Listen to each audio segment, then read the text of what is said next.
हाँ जी स्टूडेंट बेटा आप टेंस कर रहे सी दो टेंस आप ऑलरेडी कर चुके हैं present indefinite and present continuous tense.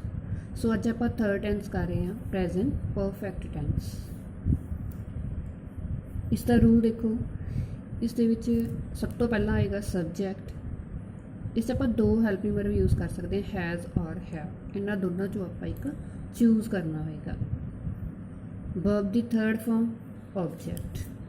हाँ जी हुण इत्थे आपां ये देखना होगा भी आपां हैज़ कित्थे लगाना है और हैव कित्थे लगाना है। तो उहदा भी एक रूल है,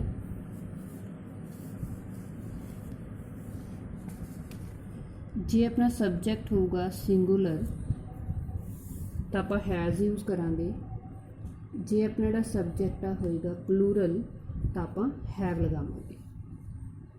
ठीक है, सिंगुलर सबजैक्ट किहड़े-किहड़े हुंदे है? ही, शी, इट और नेम। ये हो गए सिंगुलर, इन्हां नाल आपां हैज़ लगावांगे। और प्लूरल हैगे ने आई, वी, यू, दे और एस और ई एस। ठीक है, इन्हां नाल आपां लगाना है।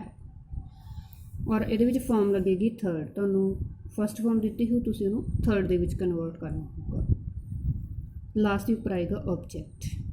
सो अपना रूल हो गया सबजैक्ट प्लस हैज़ और हैव, इन्हां चों एक, फिर थर्ड फॉर्म ऑब्जैक्ट। वैसे नीचे देखो रूल लिखा हुआ है, हैज़ सिंगुलर दे नाल यूज़ करना है और हैव प्लूरल दे नाल। हाँ जी हुण इहदे सेंटेंस देखो, example she dash earn money. तुहानूं इस तरह दिता होया होगा शी डैश अर्न मनी, तो आप इनू प्रेजेंट परफेक्ट विच बनाउणा है। शी सिंगुलर है तो शी दे नाल की लगूगा? हैज़ आएगा। शी हैज़ सिंगुलर वाला हेल्पिंग वर्ब आ गया। इहदी थर्ड फॉर्म बना दो, अर्न की थर्ड फॉर्म होगी अर्नड, ई डी लगा के अर्नड। ऑब्जैक्ट आ गया अपना मनी। ये सबजैक्ट हो गया, हेल्पिंग वर्ब वर्ब की फॉर्म होगी और लास्ट के उपर ऑब्जैक्ट हो गया। ये अपने जिहड़े मैं तुहानूं उपर रूल दसे हैं ये सारा अपना इंप्लीमेंट हो गया। सबजैक्ट हो गया, हेल्पिंग वर्ब, वर्ब, ऑब्जैक्ट। ठीक है, सबजैक्ट, हेल्पिंग वर्ब, वर्ब की फॉर्म होगी, लास्ट के ऊपर ऑब्जैक्ट हो गया। नैक्सट एग्जाम्पल देखो, they dash post a letter. ये भी अपन इस तरह दिता हो question, they dash post a letter. हुण दे प्लूरल है, प्लूरल दे नाल की लगावांगे आपां? Have, they have. इहदी थर्ड फॉर्म लगा दो पोस्टड, ई डी लगा के पोस्टड अ लैटर। सो आंसर हो गया they have posted a letter. Next देखो, I dash request you. I plural है, हैव आ गया, थर्ड फॉर्म लगा दो रिक्वेस्ट की, requested you. She dash cook food. She singular है, हैज़ लगा देंगे, थर्ड फॉर्म लगा दो कुक दी, कुकड, लास्ट के ऊपर आ गया food. Girls dash dance. Form दी हुई है डांस, ये कोई ऑब्जैक्ट नहीं है। सबजैक्ट है अपना गर्ल्स, गर्ल्स है ने प्लूरल ज़्यादा हो गई। मैं तुहानूं प्लूरल दे विच एस या ई एस लिखिया सी, और देखो इत्थे तुहानूं क्लीयर होर ज़्यादा हो जाएगा। अगर अपने को कला गर्ल हुंदा, इस तरह हुंदा तो ये सिंगुलर है, आप गर्ल दे नाल एस वर्ड लगाता तो की बन गया? प्लूरल बन गया ना। तो इत्थे किहड़ा आएगा हेल्पिंग वर्ब? प्लूरल वाला हैव। डांस की थर्ड फॉर्म लगा दो danced, girls have danced. Next आ गया you dash disturb me. You plural है, हैव, डिस्टर्ब की थर्ड फॉर्म आ गई डिस्टर्ब्ड, ई डी लगाती, लास्ट के ऊपर ऑब्जैक्ट हैगा me. We dash help you.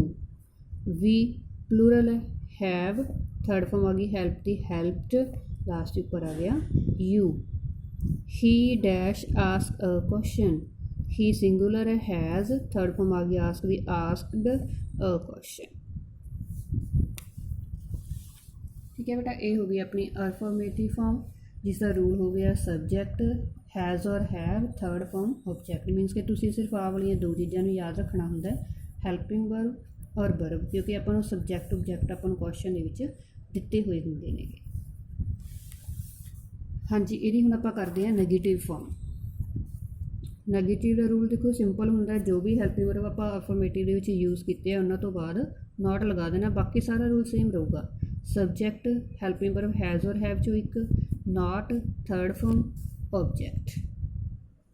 ठीक है जी, एग्जाम्पल्स देखो, he dash not save his friend.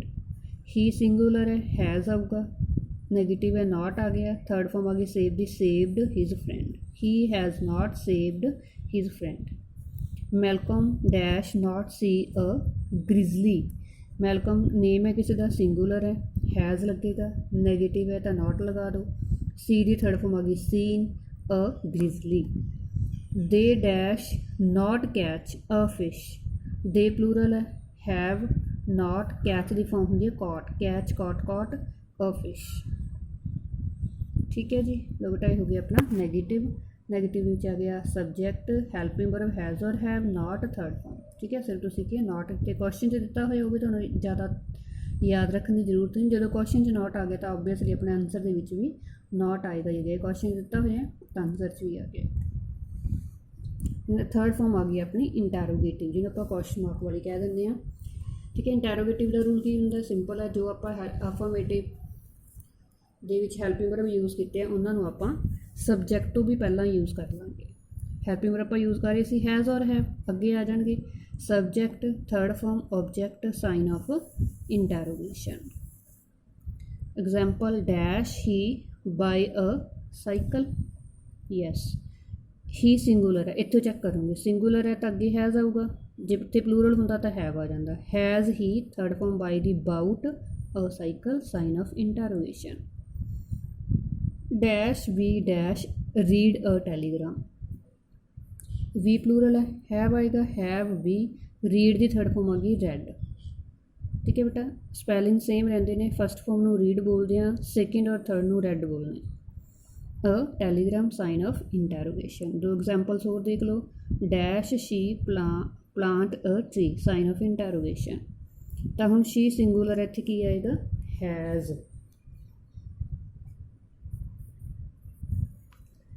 Has she